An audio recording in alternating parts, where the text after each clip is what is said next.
lifestyles. So this, this particular royal family is quite unique in India because it's follows the matrilineal system. Yeah. Okay, Yeah. quite unlike Yeah. other families, and we have got a very articulated and recorded history for about say 1,300 years without break, which is again the longest traceable kind of lineage that any other family can have, because there were adoptions or maybe different kind of certain landscapes or certain things that people, I mean, especially when you go to northern India or western India, there were others used to acquire it or maybe by force or whatever thing. So there have been breakages in between. But we were a peaceful thing, so we didn't get into any controversies. One advantage that we have is that Cochin is a very tiny space. You must have seen it. Yeah. How long have you been spending here? 2 days. Three days. So the whole state of Cochin is only so much. Yeah. It's a city. Yeah, of course, there is another small place called Thrissur, which is about 70 kilometers. So we had two capitals at one stage. That is one part of it. Second is that since we didn't have any resources, no forest resources, Britishers were not interested because they didn't have any plantations, no revenue. So all that we had was a marshy land and a very shallow harbor. But then we could successfully convert this into a trading place. If you actually go around Fort Cochin, Matanjeri, or even just get a little deeper into Cochin society, what you will find is it's a melting pot of multiple cultures, multiple faiths, multiple nationalities. All right, whether it's the Jews or Portuguese or many of the words have gone into our dictionary. Like this one is Janal in Malayalam. Window is Janal in Malayalam. Same with the Portuguese. Table is Mesha in Malayalam.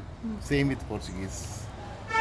Okay, so there are multiple, cross pollination which has happened because of the long associations, and none of them, decided to disturb us politically. Okay, so they didn't invade us. Okay. They didn't invade us culturally. They didn't invade us religiously. Though, in say for example, Portuguese actually limited themselves as a trade partners, and we give them protection. Okay, and they did it for say 150 years. Then the Dutch came for 200 years. Then the British came for whatever rest of the years. So we had a beautiful trade relationships. So because of the trade relationships, the world view of the Rajas also was wider. The language skills, multiple.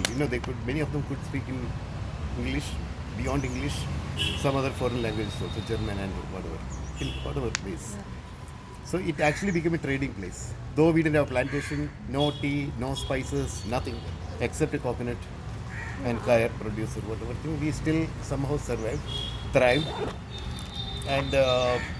and within the Indian community also there were many people who came and we gave them shelter. For example, when Portuguese invaded Goa, people from Konkan, they came and settled here. So you can see a lot of Konkanese here.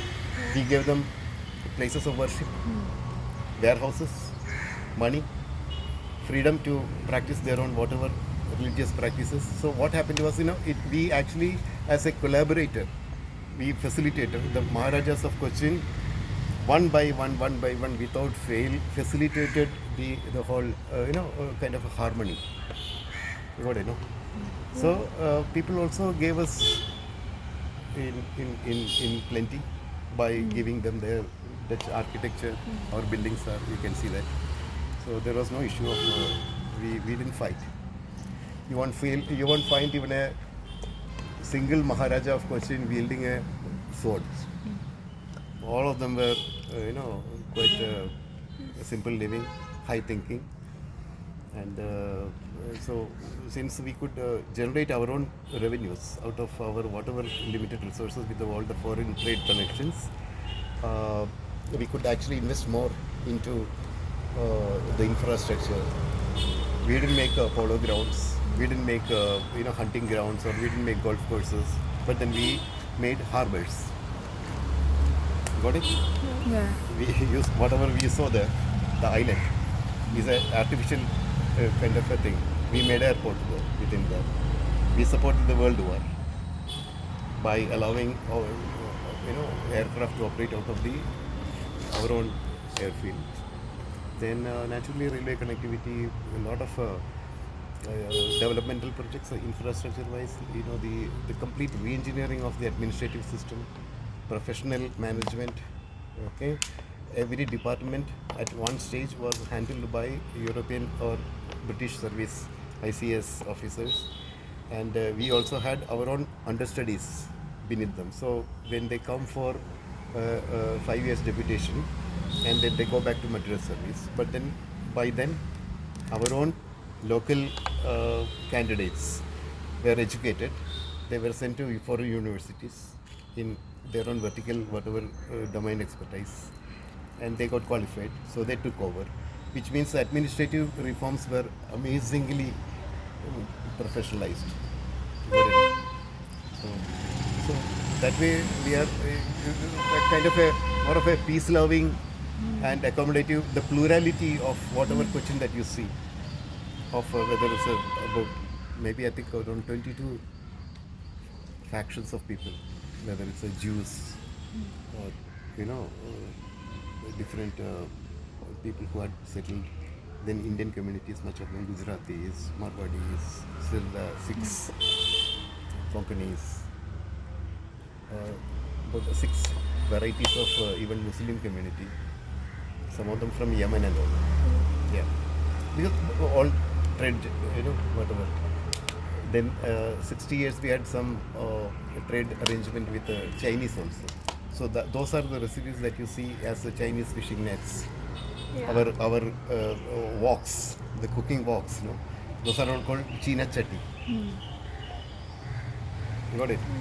So everything has got so much of cultural exchange happened in the whole atmosphere. So, but then we pre-independence, immediately pre-independence, post-independence, and we lived a normal life. Though we still hold all these properties and continue to keep it close to our heart, treasure it, and try to maintain. Whether it's a ritualistic elements, or whether it's a property elements, or even the historic or whatever, that integrity, the true stories, we still continue to do that. We are proud of. Yeah. All right. Okay. Yeah. Thank you so Thank much. you so much. So your name? So you Devan Verma, Devan Rama Verma, because we have this, we have our own single names, our own names. Yeah. But then traditionally we get the first son is Rama Verma, second is Kerala Verma, third is Ravi Verma. If there is a fourth child, again Rama Verma. So Okay. differentiate, there will be like my kind of a normal names which people can identify. Ladies are Amba and Subhadra. Okay. I mean, they're Yeah. whatever the names that come from. Traditional names. True. Traditional names. Okay. Okay. Thank you so much. Thank you so much.